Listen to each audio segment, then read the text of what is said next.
बोलो शंकर भगवान की जय, शिव महापुराण की जय। काल चक्र का वर्णन। एक बार पार्वती ने भगवान शंकर से पूछा था कि काल के ज्ञान के बारे में बताइए। काल चक्र के विषय में भगवान शंकर ने बताया, हे देवी, मृत्यु काल का ज्ञान उस समय होता है जब व्यक्ति का शरीर पीला पड़ जाए और लालिमा शरीर के ऊपरी भाग में आ जाए। ऐसी अवस्था में 6 महीने के अंदर उसकी मृत्यु निश्चित है। जो व्यक्ति अन्य व्यक्ति का कोलाहल ना सुन सके, उसकी भी मृत्यु भी 6 महीने के अंदर निश्चित है। जो व्यक्ति सूर्य चंद्रमा आदि को ना देख सके और उसे अन्य वस्तु काली दिखाई देने लगे, तो ऐसे व्यक्ति की मृत्यु 6 महीने के अंदर निश्चित है। जिस व्यक्ति का दायां हाथ 7 दिन तक फड़कता रहे, तो उसकी मृत्यु 1 माह में निश्चित है। जिस व्यक्ति का शरीर कांपने लगे और तालू सूखने लगे, तो वह भी 1 माह तक जीवित रहेगा। जिस व्यक्ति की नाक बहने लगे और मुख एवं कंठ सूख जाए, वह व्यक्ति 6 माह के अंदर मर सकता है। इसी तरह यदि किसी व्यक्ति की जीभ मोटी हो जाए और दांत गीले से रहें, तो उसकी आयु भी 6 माह समझनी चाहिए।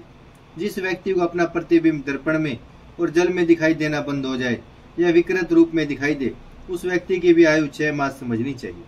जिस व्यक्ति की अपनी छाया में मस्तक न दिखाई दे या अपनी छाया बिल्कुल ना दिखाई दे, उस व्यक्ति की आयु 6 माह शेष समझनी चाहिए। जिस व्यक्ति को सूर्य की किरणें दिखाई देनी बंद हो जाएं, उसी आयु 1 सप्ताह शेष समझनी चाहिए। जिस व्यक्ति को अरुंधति, तारा, महायान, चंद्रमा, तारागण दिखाई देने बंद हो जाएं, उसकी आयु 1 माह शेष समझनी चाहिए। जिस व्यक्ति को रात्रि में इंद्रधनुष और दिन में उल्कापात दिखाई देने लगे तथा अपने पास गिद्ध और कोई उड़ते दिखाई देने लगे, वह 6 महीने से अधिक जीवित नहीं रह सकता। जिस व्यक्ति को सप्तऋषि मंडल और स्वर्ग का मार्ग दिखाई देना बंद हो जाता है, वह 6 माह तक जीवित रह सकता है।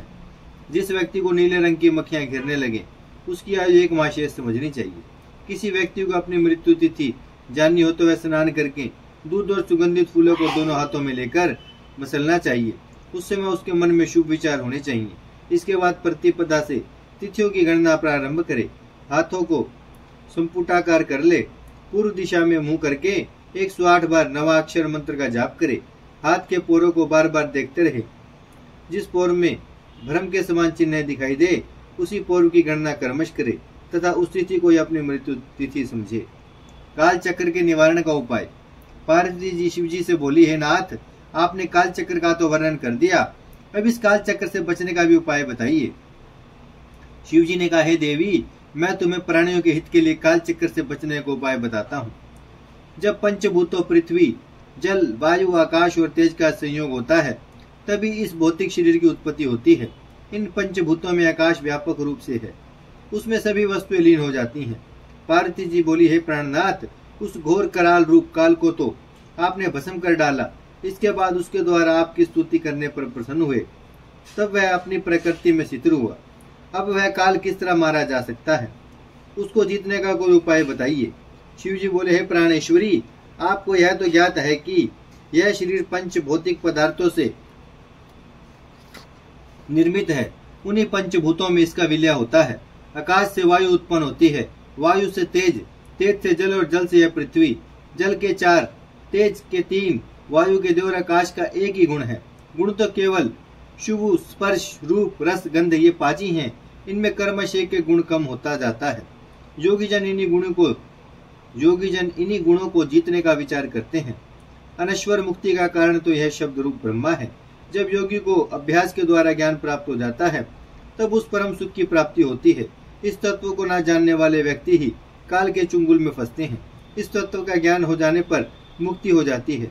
वह नाद अनाहत है, जिसका वर्णन नहीं किया जा सकता।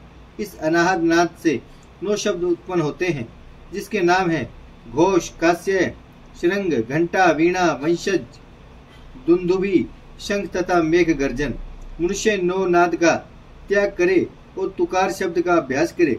योगी व्यक्ति इस अभ्यास को करता हुआ पाप पुण्य में लिप्त नहीं होता और इसी कारण मृत्यु पर विजय प्राप्त कर लेता है। बोलो शंकर भगवान की जय, शिव महापुराण की जय। भजमन नारायण नारायण नारायण, श्रीमन नारायण नारायण नारायण, लक्ष्मी नारायण नारायण नारायण, सत्य नारायण नारायण नारायण, भजमन नारायण श्रीमन नारायण, लक्ष्मी नारायण सत्य नारायण, भजमन नारायण नारायण नारायण।